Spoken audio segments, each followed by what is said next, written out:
Hello, Namaskar and Adab to all my friends from your friend astrologer and guide Irfan, once more with you from your very own channel Astro Assurance.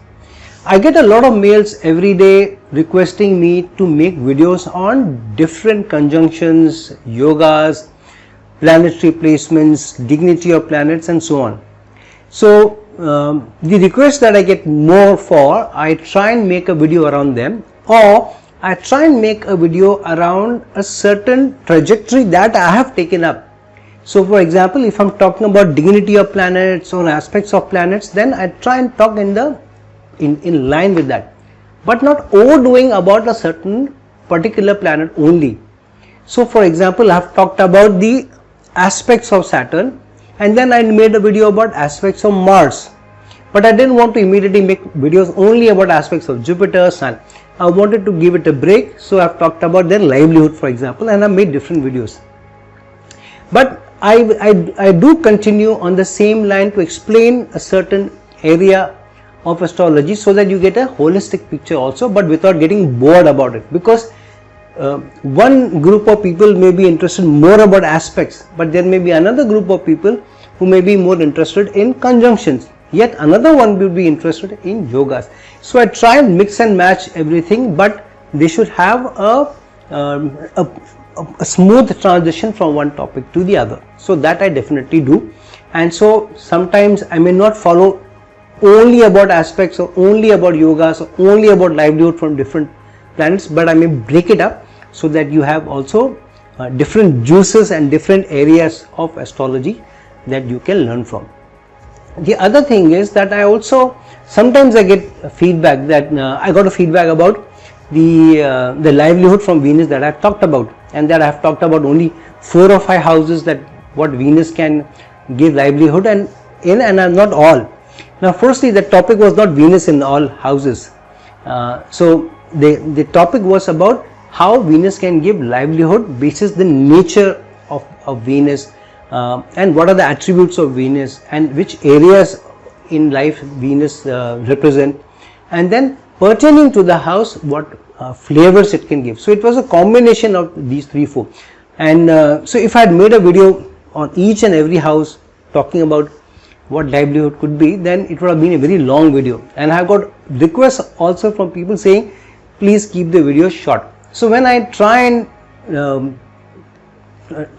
meet various expectations, then it will always be that I may not be able to keep your expectation completely. But what I could do, which is anyways my plan, is rather than talking about Venus livelihood in all the houses, I am going to talk about Venus, what Venus can give results in all the houses. So now from what the house represents and what the planet represents, you can easily gauge what the combination is, and I expect my viewers to have that knowledge also, and you can relate it from my other videos also. So if I made a video on Venus in different houses, and then I'm making a separate video of Venus's livelihood in different houses, even if I skip a few houses, yet you should be able to mix and match and be able to infer from yourself what could be the combination.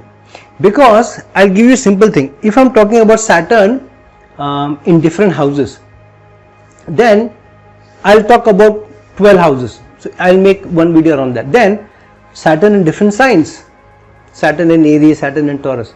Then the third combination is Saturn in Aries in the first house, Saturn in Taurus in the first house, Saturn in Gemini in the first house, 12.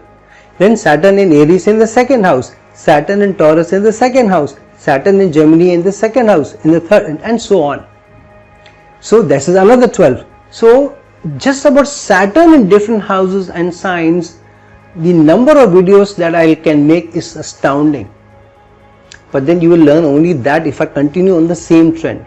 So this is not how, if you learn astrology, you have to infer from yourself what is the quality of Venus, what does the house talk about, what is the quality of the house, and then what does the sign represent, and then you should be able to mix and match and come out with a particular combination and infer from that. You infer from that, and relating to the video, you ask me a question in the below the video in the comment section, I will try and respond to you. But ask me a question related to the video. If you ask me a question related to some other video when I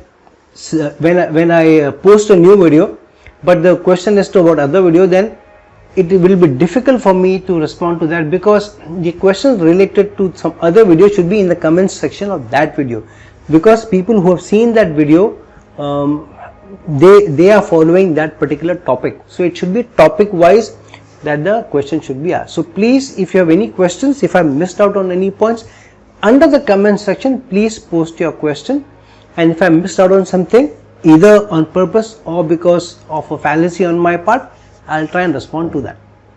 Okay, so the topic for today is, I talked about aspects of Saturn, the 3rd, 7th and 10th aspect of Saturn.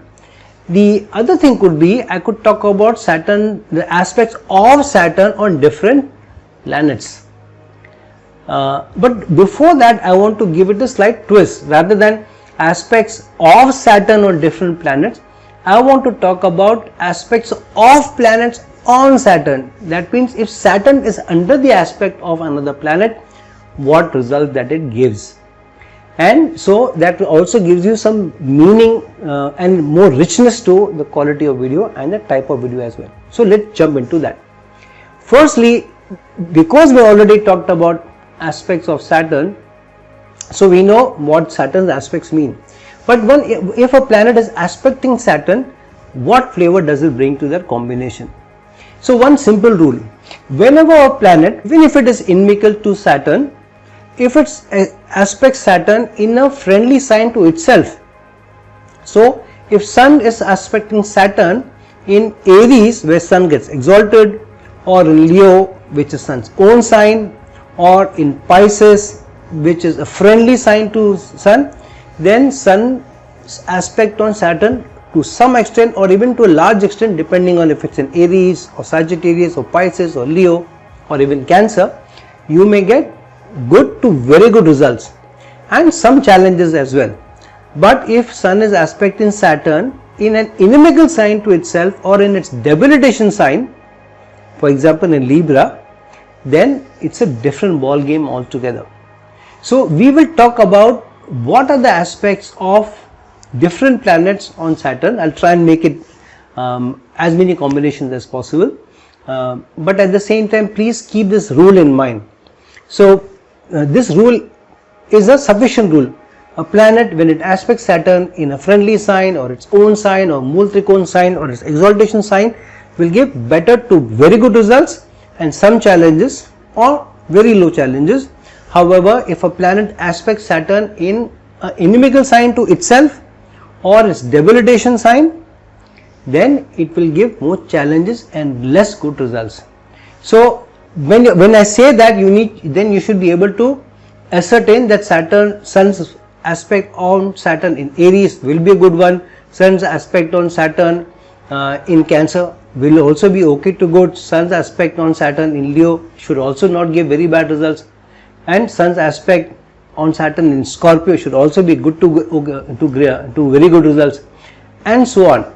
So if I give you one combination, that Sun's aspect on Saturn in Aries, but if I don't talk of Sun's aspect on Saturn in Cancer, don't feel dejected that Irfan has not talked about Sun's aspect on Saturn in Cancer sign. So keep the rule in mind that Sun's aspect on Saturn in a friendly or its own sign or its sign of exaltation will give good to very good results. Now the other thing is, of course, how tight the aspect is. If Sun is at 10 degrees but Saturn is at 20 degrees, then the aspect is not so strong. And if Sun aspects Saturn, Saturn also aspects Sun back, right? It could only be planets which have a different aspect rather than the 7th aspect alone, like for example Mars. Mars in the Lagna and Saturn in the 4th house, both aspect each other. Mars is aspecting Saturn with its 4th aspect and Saturn is aspecting Mars back with its 10th aspect. However, if Saturn is in the 8th house when Mars is in the 1st house, then it's only Mars aspect on Saturn, whereas Saturn is not able to aspect Mars back. So you need to also keep this in mind, that the 4 planets, Sun, Moon, Venus and Mercury, if they aspect a planet, any planet, that planet will aspect these 4 planets back. So keep that in mind. So let's jump into what it means by the aspects of a planet on Saturn. Firstly, bear this in mind. A planet which aspects another planet will always aspect the planet with its own energies, its own manifestations, with its own attributes, own nature, own characteristics and own meanings also. So Sun's aspect on Saturn will bring all the flavors of Sun when it aspects on Saturn, and that flavor will also be seen in the meaning of the of what Sun aspects on Saturn, keeping in mind what result that Saturn can give. The other thing is the flavor can come in basis what sign it is aspecting on. I am not getting into houses yet because that will become a different ball game altogether. So let's jump into the first sloka about what does the aspect of a planet on Saturn means. The Hora Ratnam says, Bhongaruho Shano Grahana Drishtifala Karshan Niratam Yadaya Gomhi Shaj Visanyuta Dhanayam Suryam Rishyamano Janayati Kamargrit Saura. I translate, if the Sun aspects Saturn in a sign of Mars, which is Aries or Scorpio, the native will be a tiller, wealthy, endowed with cows, buffaloes and goats, and hardworking. Now who is a tiller? A tiller is somebody who tills the ground, tills the land, and this person has to be a farmer who tills the land, or an agriculturalist if you want to use that term. So Sun's aspect on Saturn in Aries or Scorpio, which is the sign of Mars, will give you better results out of land. And why land and why connected to livelihood? One, Saturn is a planet of livelihood, giving you livelihood. It is a Karaka of also the 10th house. So Sun's aspect on Saturn will create aspects of livelihood. And why related to Scorpio and Aries, where you are making it a tiller? Mars is a general, Mars is a conqueror of lands. So Sun gives orders to Mars, and Mars the general will go and conquer lands as a general for Sun. So Saturn's attributes of work, labor, and Mars aspect of land, conquering of land, of working on land, or overcoming of land. But what does Scorpio energy also mean? Digging the ground, digging from inside and digging out the goodness, or bringing out the mysteries. So a tiller is a person who can be favored if Sun in his horoscope aspects Saturn in the sign of Mars, which is Aries or Scorpio. So different combinations can give you different results, but because Sun is aspecting Saturn in a friendly sign or its exaltation sign, for Sun, Scorpio is a friendly sign because it is ruled by Mars, and Mars is a friendly planet to Sun. Or Sun in Aries, or Sun is aspecting Saturn in Aries, which means Aries is the sign where Sun gets exalted, and that's why it also gives good results. However, if you also look at it, Saturn gets debilitated in Aries, yet good results are coming out of it because it becomes a Neech Bhang Rajyog. Why? Sun gets exalted in Aries, Saturn gets debilitated. So when Sun aspects Saturn in Aries sign, it becomes a Neech Bhang Rajyog. So the slight difference between Scorpio and Aries is, in Scorpio there will be slightly better results because Saturn will not give as disastrous results in Scorpio as much as it can give in Aries. However, it is also a sign of ups and downs that the tiller, the farmer, will face, especially during the Dasha and Antardasha of Sun and Saturn. So keep this in mind as a result of Sun's aspect on Saturn in a friendly sign. Bhaugruho Shano Grahana Rishtifala Sukdhanadhyata Nara Gurute, which means if Saturn in a sign of Mars receives the aspect of Jupiter, the subject will enjoy happiness, wealth and prosperity. He will be a king's minister, be the foremost among men, and will have good thoughts. Saturn in a sign of Mars means again Saturn is either in Scorpio or in Aries and now receiving the aspect of Jupiter. Jupiter is a consultant, Jupiter is an advisor, and so good thinking, wise counsel is coming into the picture. So Jupiter will advise Saturn and in a good way and give results out of the advice basis Saturn's placement in a friendly sign to Jupiter, which is Scorpio or Aries. And since Jupiter brings prosperity and it is aspecting a friendly sign, so prosperity will bring in, but there will also be lot of commitment, loyalty, hard work which will be involved, and good thoughts. Why good thoughts? Jupiter wisdom, Saturn commitment, loyalty and sense of duty and responsibility. So out of a sense of duty, responsibility, hard work, using wise counsel over a period of time, prosperity and abundance will come in if Jupiter is aspecting Saturn in a sign of Mars, which is either Aries or Scorpio. Now this is about the Sun and Jupiter, which are more fiery planets. Let's look at a slightly more softer planet. Let's look at Moon and what results can Moon give when it aspects Saturn. However, mind you, Moon's aspect on Saturn means it's only the 7th aspect, which means Saturn is also aspecting Moon back. However, you will also need to look in the flavor of what sign Moon aspects Saturn. Aya Shukra Grahage Shano Grahana Rishtifala Yuvati Janane Dara Nurbrand Puraskrit Yuvati Kantam, which means the Moon aspecting Saturn in a sign of Venus will make the native liberal towards women. He will be honored by the king, liked by women, and be endowed with robes, food, flowers and relatives. So when Moon is aspecting Saturn in a sign of Venus, which is the sign of Venus? One is Taurus, where Moon gets exalted in. The other is Libra, where Moon gives pretty good results in the 7th house, brings its softness and brings a caring and supporting environment, just like a spouse can have. That's why Moon in Libra is a good Moon's placement in Libra is a good placement.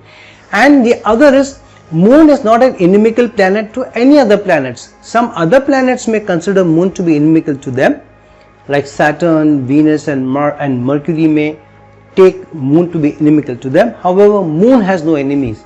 So when Moon aspects Saturn in Libra, which is Saturn's exaltation sign, there Moon gives very good results. Or if Moon is aspecting Saturn in Taurus, where Moon gets exalted, then too Moon gives very good results. And because Venus is related to the opposite gender, so the shloka is about the good results that one can get from the opposite gender and in relationships. And because the person will treat the opposite gender with kindness, so you will also benefit from the opposite gender also, and you will be honored and you will be respected in society because of you yourself carrying yourself with a lot of dignity where dealing with other genders is concerned. However, if Saturn is in a sign of Venus and Mars aspected, then it's a different ball game altogether. Saturn in a sign of Venus with the aspect of Mars will make one skillful in war preparation. He will be reliable in terms of war, will speak much and be surrounded by many people. Now, how is Mars related to Venus? First, Venus rules the 2nd house to the sign of Mars. Mars rules Aries, Venus rules Taurus. So, Taurus is the 2nd house to Mars. That means the earning of the 1st house comes from the 2nd house. But what does Aries stand for? Aries stands for going and being assertive and going and getting the result that you want out of life. And so, when Mars aspect Venus in a Mars aspect Saturn in the sign of Venus, then Mars use all its organization and structure, yet its assertiveness and aggressiveness and go-getting spirit to go and get results. And that's why it talks about war, of fighting and being assertive and a go-getting spirit. On the other hand, the other sign of Venus is Libra. which is 7th to Aries, which means dealing with the other people on a day-to-day basis. And that's why it said Mars will be surrounded by people, which means Mars will be able to bring in a lot of societal connect about when Mars is aspecting Saturn in a sign of Venus, which is Libra here, and the work will be connected to dealing with many people on a day-to-day basis with masses, and you will be in some business or in some profession where your connect will be to large number of people. You could be in marketing, you could be in communication, you could be communicating with customers on a large level, sending out mails to customers, collections and whatnot. So Mars aspect on Saturn in a sign of Venus will definitely bring in dealing with other people and go-getting and fighting and achieving your goals. So it's about achieving of goals in relation to other people that Mars aspect of Saturn in a sign of Venus will give. Should Venus aspect Saturn in Taurus or Libra, the subject will acquire happiness through women in the middle of his life, will possess precious stones, be very mighty and be liked by the ruler. Now Venus's signs is either about materialistic denotation, which is Taurus, or 7th house or Libra, which is about relationship. So when Venus aspects Saturn in any of its own sign, these both results can come in, where either abundance comes in, prosperity comes in, or relationships comes in from the other side, where the other person will be committed to you and loyal to you and will also stand by you and support you. Mercury lending his aspect to Saturn in Gemini or Virgo will make one wealthy, skillful in a war, a teacher of dancing, fond of music and skillful in arts. So Mercury, the planet of analysis, aspecting Saturn in one of its own signs. So obviously the characteristics of Mercury using data analytics to get results. So here talking about war is nothing but in a situation where one needs to use data, one needs to use information and analytics to be able to acquire something or overpower something or achieve results, then this is a good placement. The other placement is about communication. Mercury aspecting Saturn in Gemini will give more orderly, constructive communication, branding, presenting, marketing ability, and so the nature will bring in attributes of marketing and presenting and communication, where Mercury is aspecting Saturn in Gemini, for example. Hence Mercury aspecting Saturn in any of its signs will bring in order, will bring in information, the person will use data and will also be using all this to communicate better, to get better results, and will be able to present in a better fashion. Jupiter aspecting Saturn in Cancer will bless the person with landed and housing properties in boyhood itself. He will possess wealth, gems and spouse.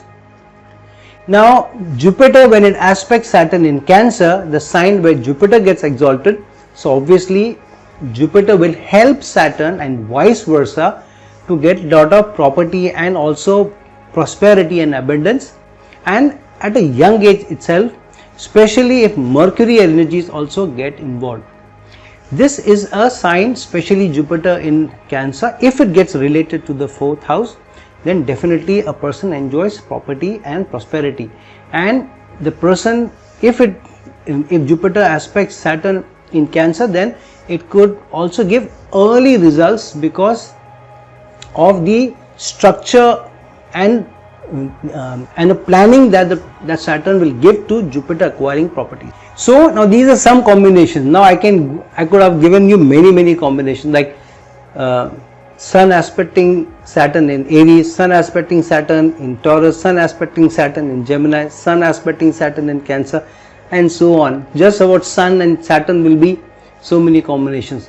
So, and then if it's a conjunction, it gives more and more. So there is never an end to how many combinations one can talk about. However, just to follow the rule, a planet, when it aspects another planet, will carry its own energies and own meaning, and will involve the results of the amalgamation or synergies of both the planetary energies and related to the sign that it is aspecting the other planet in, and also the house that the planet is aspecting Saturn in. So keep these combinations in mind and then look at which planets are aspecting Saturn in your horoscope. There will be some aspects definitely, and try and see and call out what that planetary aspect on Saturn in the house means. If you have any aspect of Saturn on Saturn in your horoscope, and if you are not clear about what it means, you can write to me in the comment section and I'll try and respond to at least few of them to have more clarity on what that aspect on Saturn of the planet means. So friend, this is my analysis of the aspect of a planet on Saturn, but I've talked more about the beneficial aspects. I have not gone into the negatives because I am going to come up with a separate video on aspects of a debilitated or a combusted planet on another planet, and that's a different ball game altogether. So I didn't want to bring in that flavor into this video. So please don't write in the comment section that you talked only about the positive aspects and not the negative aspects. The negative aspects which are from a debilitated or a combusted planet on another planet will follow later. So friends, please like this video, please share this video, and if you're looking for a personal consultation from me, please reach out to me at the links given below. Until we meet some other time with some other video, this is your friend, astrologer and guide Irfan signing off. Ciao.